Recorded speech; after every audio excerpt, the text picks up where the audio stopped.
KURINJI Senior Secondary School, CBSE, Namakkal. Successful result producing school in state every year. Administered by the Board of Directors with over 35 years of experience in the teaching field. Special attention on art, craft, music, dance, silambam, yoga, skating and karate. Focus on Hindi Sabha and Spell Bee Olympiad exams.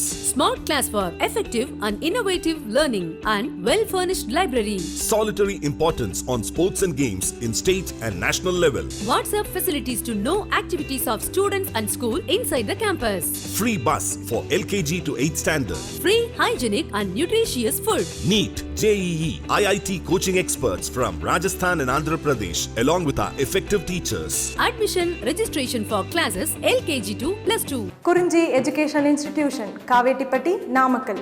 Admission in progress. CBSE, KG to 12, contact 9025895176. Metric 6 to 12, contact 9344567484. For online admission, log on to www.kurinjischoolnkl.in. In continuation to the last class, in this class we are going to discuss one example problem. Afterwards, we are going to discuss the principle of conservation of energy and then mechanical power or power. Afterwards, we are going to discuss one example problem based on power. Okay, right. So in our previous class, we focused on various forms of energy. There itself we discussed what is heat energy and what about chemical energy and then what about electrical energy. After that, the equivalence of mass and energy. At last, we discussed nuclear energy in our last class. There itself, there is a table, right? So some of the things from the table we discussed.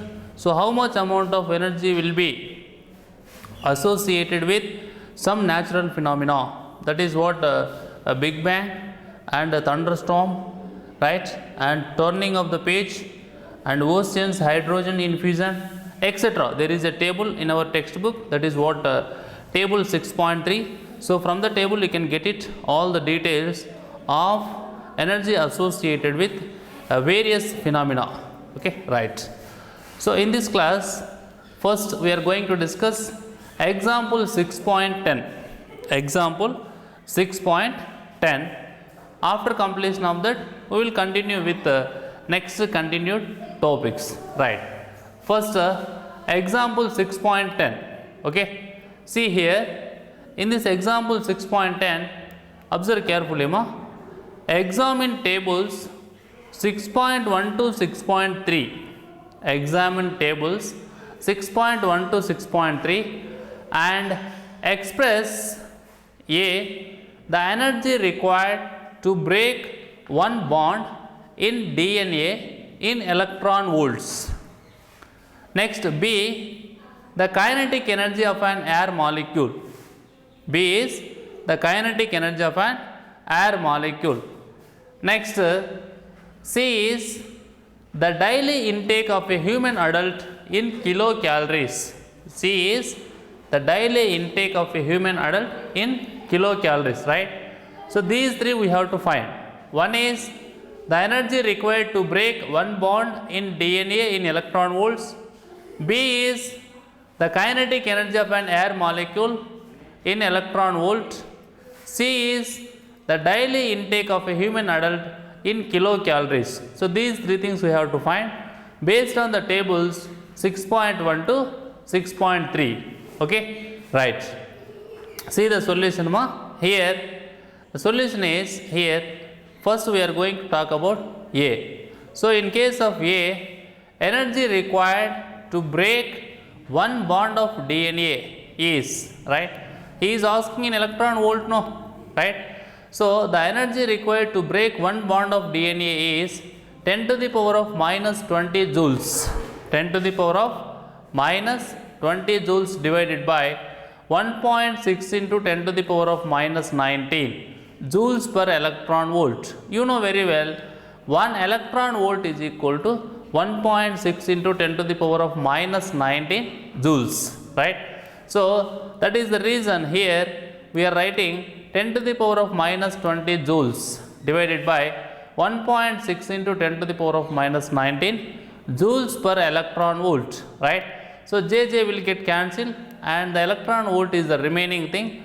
So this mathematically this value is approximately equal to 0.06 electron volt, 0.06 electron volt, okay, right.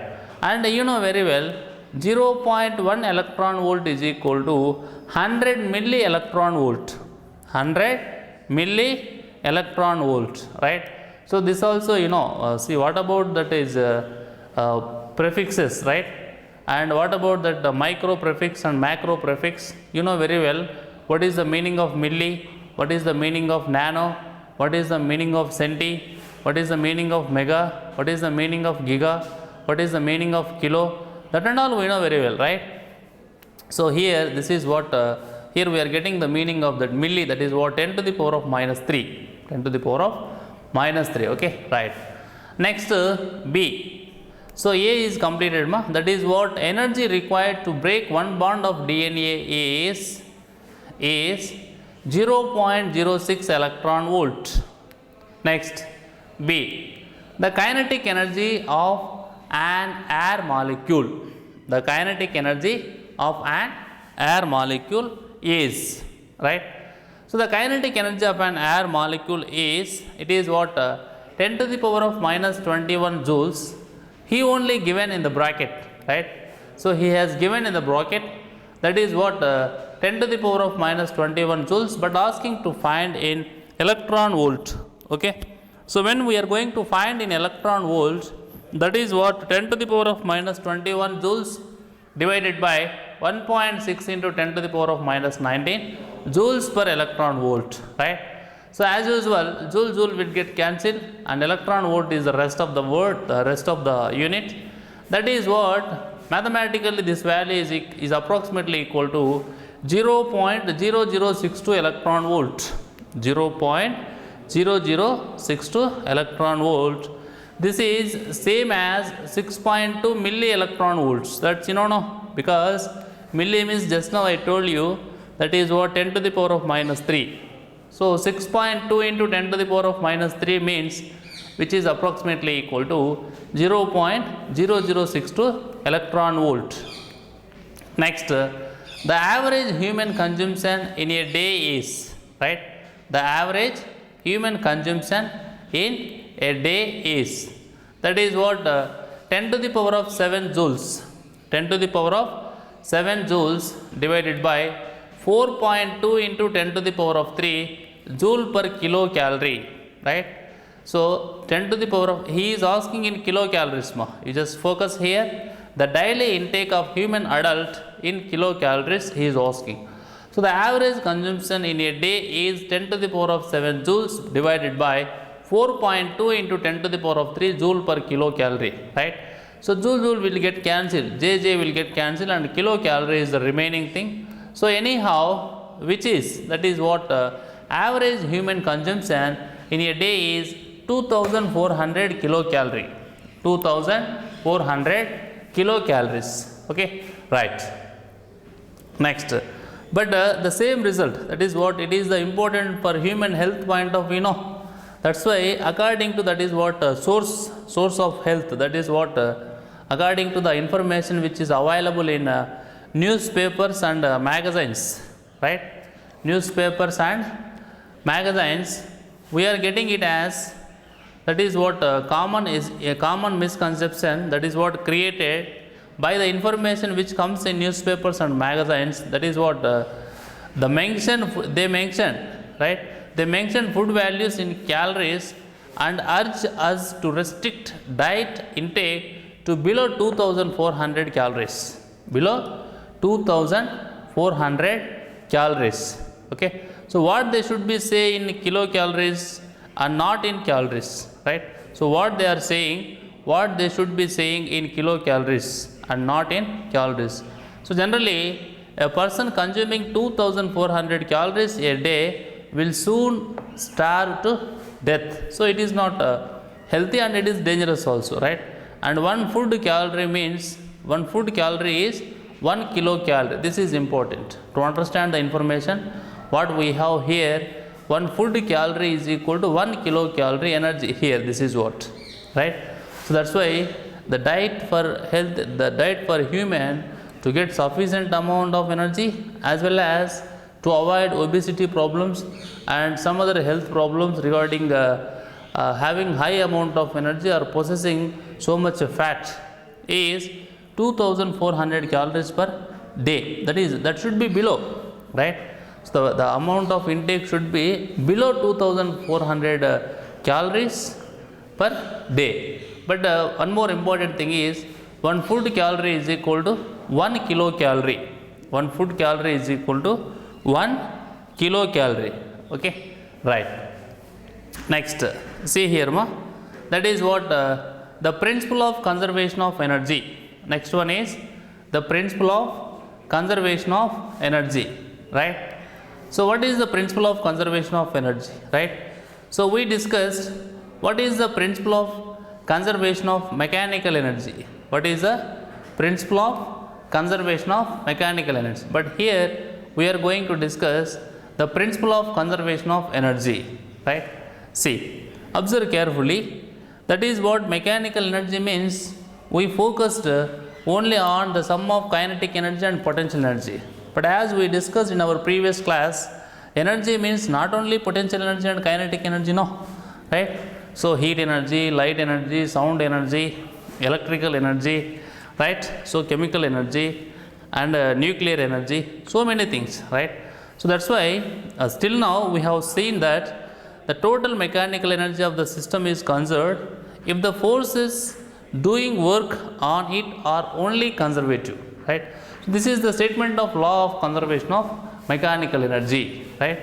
So in case of only conservative forces are doing work, in case of only conservative forces are doing work, the sum of, that is what the total mechanical energy, the total mechanical energy remains constant. In case of conservative forces are doing work only, the total mechanical energy of the system is conserved.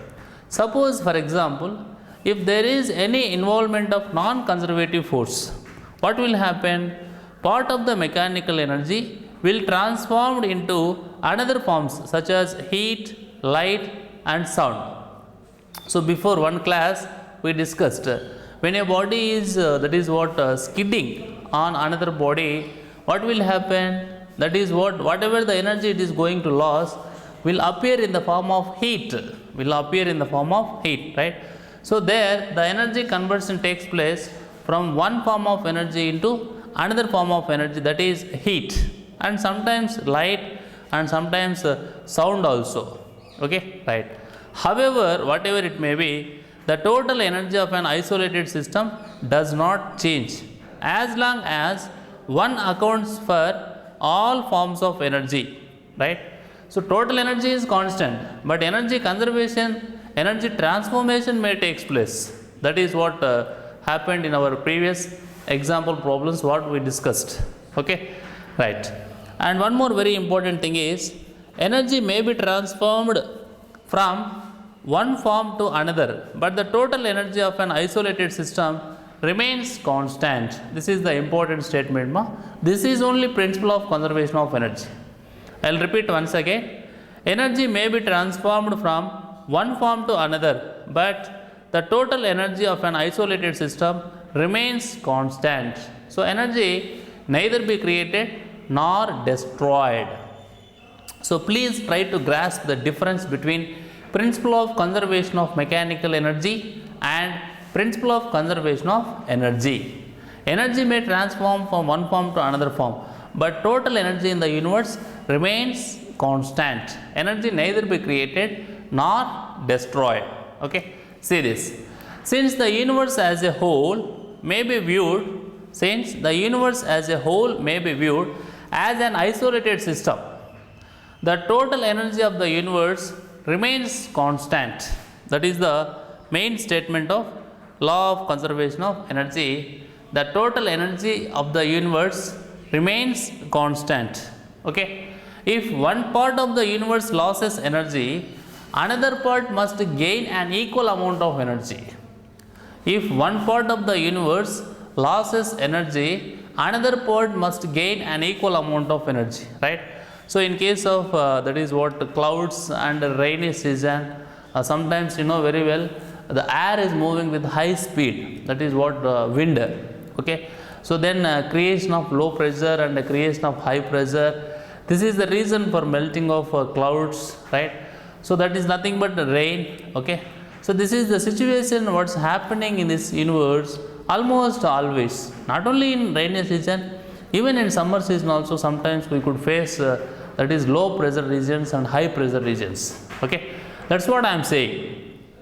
So here, if one part of the universe loses energy, another part must gain an equal amount of energy, okay. Right, next. The principle of conservation of energy cannot be proved. The principle of conservation of energy cannot be proved. However, there is no violation. However, there is no violation of this principle has been observed. The concept of conservation and transformation of energy into various forms links together various branches of physics, chemistry, and life sciences, right? It provides a unifying, enduring element in our scientific pursuits from engineering point of view, right? It provides unifying, enduring element in our scientific pursuits, okay, right? And from engineering point of view, all electronic communication and mechanical devices, from engineering point of view, all electronic communication and mechanical devices rely on some forms of energy transformation, right? For example, if you take a fan, so there we are saying that is whatever the electrical energy which is converting into mechanical energy, that is what the rotation of the fan, that is the kinetic energy, right? So that it displaces the air molecules which surrounds us, so that we feel happy, right? The sweating molecules will evaporate, so that we feel comfort, okay.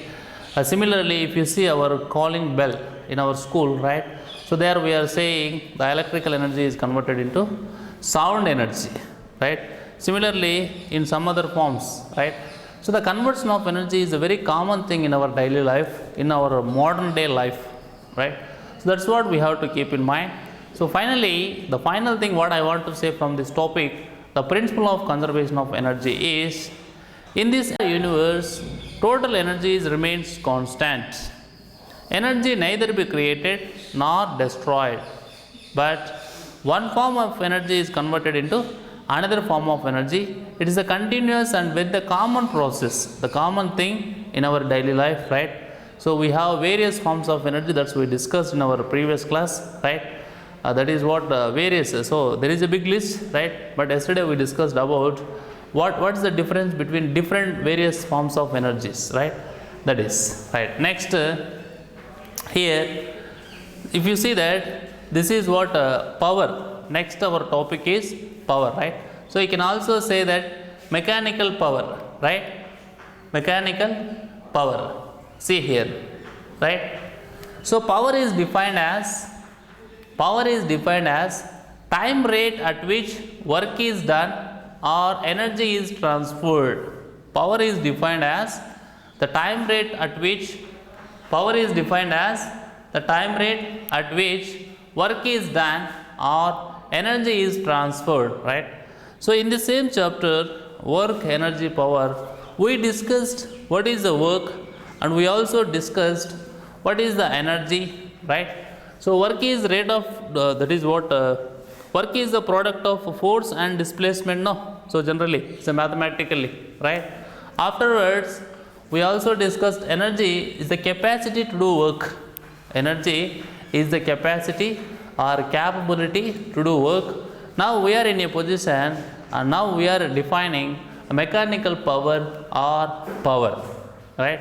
So power is defined as the time rate at which work is done or energy is transferred. You know very well, for example, in mathematics class, right? So sir has given 5 problems to every student, right? So out of the 5 problems, one student completed the 5 problems with correct answer, just within 5 minutes, but remaining members are taking more than 5 minutes, then whose power is more, right? The student who, because here work is same, why? Because the same 5 problems given to every student, each student, right? Then what is the problem? That's why when we are giving same amount of work, the next important thing is time, right? So who completed the work within short interval of time, his power is more. But then just now I spoke about the mental work, even physical work also. For example, we are seeing that is what Olympics, right? And we are seeing some sports and games, right? So suppose, for example, if you take the running, for example 100 meters running, so how much fast he will complete? So who completed that 100 meters running, right? For example, like Usain Bolt, right? So who completed the 100 meters in short interval of time, he will get the medal. So that's why what I am saying is, when we are defining the power, two things are important. One is work, another one is time. When work is same, you can think about the time. When work is not same, you have to take the ratio of work to time. Okay. Suppose, that's why here he is saying that the average power of a force is defined as, the average power of a force is defined as the ratio of work to the total time taken. Work to the total time taken. That is P average is equal to W by T. P average is equal to W by T. Work by time. Next, the instantaneous power. The instantaneous power is defined as the limiting value of the average power as time interval approaches to 0. That you can easily say that P is equal to dW by dt. P is equal to dW by dt. This is what he is talking about, instantaneous power. Instantaneous power is defined as the limiting value of the average power as time interval approaches to 0. Next, the work, for example, you just imagine the work done dW by a force F for a displacement dr. The work done dW by a force capital F, by a force capital F for a displacement dr is dW is equal to F into dr. This is what from the definition of work, that is what work is equal to force into displacement. dW is equal to F into dr, full stop. The instantaneous power can also be expressed. The instantaneous power can also be expressed as P is equal to F into dr by dt. You know very well, P is equal to dW by dt, no? So when it is dW by dt means P is equal to F into dr by dt. That is equal to F bar dot V bar. That is that force is a scalar product of force vector and velocity vector. But velocity here, V is the instantaneous velocity. V is the instantaneous velocity when the force is F. V is the instantaneous velocity when the force is F. Okay, right. And next, if you think some more information about, if you get some more information about the power, it is a scalar quantity. It is a scalar quantity, because already you know that is what work is a scalar quantity and energy is a scalar quantity, right? So here power is also a scalar quantity, and the dimensional formula of power is like this: m power 1 L square T power minus 3. Dimensional formula, right? So in our, that is what first chapter, units and measurement, we learned how to write the dimensional formula for a given physical quantity, right? It will be m power 1 L square T power minus 3. It is the dimensional formula of power. Next, SI unit of power is watt. So 1 watt is equal to 1 joule per second. 1 joule per second, right? So the famous scientist James Watt, one of the innovators of the steam engine in the 18th century, right? So to honor his name, we are using his name as the unit of power, that is watt. But there is also another unit of power, that is horsepower. 1 horsepower is equal to 746 watt. 1 horsepower is equal to 746 watt. So this unit still used to describe the output of automobiles, motorbikes, and that is what electrical motor, etc. Okay. We encounter this unit what when we buy electrical goods such as bulbs, heaters, and refrigerators, etc. Right. For example, if you take 100 watt bulb, right? If you take 100 watt bulb, 100 watt bulb which is on for 10 hours means how much energy it will consume? It consumes 1 kilowatt hour of energy. If we use 100 watt bulb for 10 hours, right? For 10 hours, you see here, so it is 100 watts into 10 hours because power is equal to work done by time now, right? So power is equal to work done by time. Work is equal to power into time. So here 100 watt into 10 hours, 1000 watt hour. 1000 means kilo, you can write 1 kilowatt hour. That is equal to kilo means again 10 to the power of 3 watt. So 10 to the power of 3 watt into 1 hour means 3600 seconds. So this you can write it as 3.6 into 10 to the power of 6 joules. 3.6 into 10 to the power of 6 joules. It is what? It is the energy. 3.6 into 10 to the power of 6 joules is the energy consumed by a bulb. That is what? 100 watt bulb when which is on for 10 hours. Okay, right. And usually our EB bills, our electricity bills also carry the energy, it consumes in units of kilowatt hour, right? So 1 kilowatt hour is a unit of energy and not of power. That is important. So kilowatt hour is the unit of energy, not the unit of power. Okay, right. Next, related to this topic power, here we are going to discuss one example problem, right? First I will read the problem, then we will go for solution. See here. An elevator can carry a maximum load of 1800 kg. So here elevator means elevators plus passengers is moving up with a constant speed of 2 meters per second. Full stop. The frictional force opposing the motion is 4000 newtons. Full stop. Determine the minimum power delivered by the motor. Determine the minimum power delivered by the motor to the elevator. Determine the minimum power delivered by the motor to the elevator in watts as well as in horsepower. Right? So once again you just try to imagine the situation, what's happening in the problem, right? An elevator can carry a maximum load of 1800 kg. That is what the mass of elevators plus passengers combinedly. So see here in the bracket written clearly, right? So an elevator can carry a maximum load of 1800 kg, is moving up with a constant speed of 2 meters per second. Full stop. The frictional force opposing the motion is 4000 newtons. Right. Next, determine the minimum power delivered by the motor, because while calculating the work we need resultant force, no? So that is the important point here.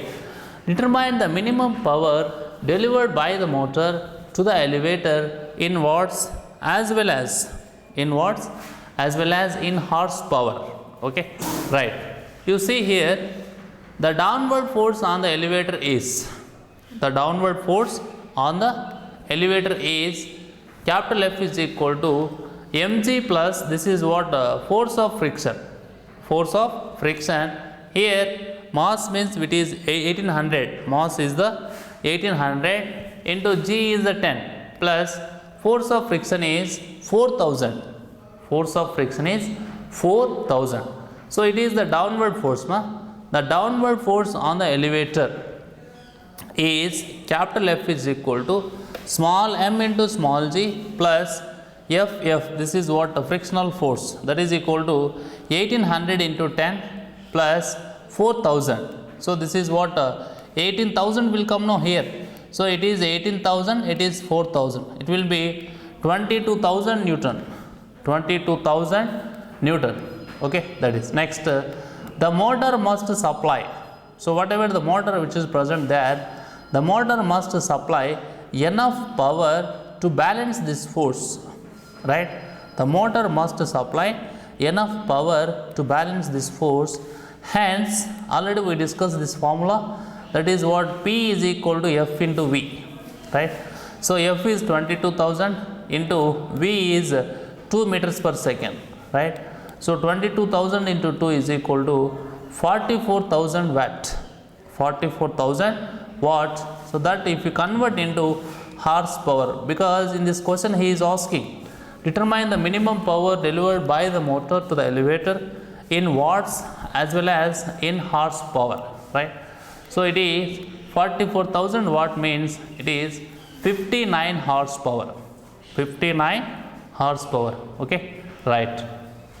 In this class we discussed one example problem based on that is what one example problem to calculate the energy in different situations, that is what energy required to break one bond of DNA and the kinetic energy of an air molecule and the average human consumption in a day. Afterwards we discussed the principle of conservation of energy, right?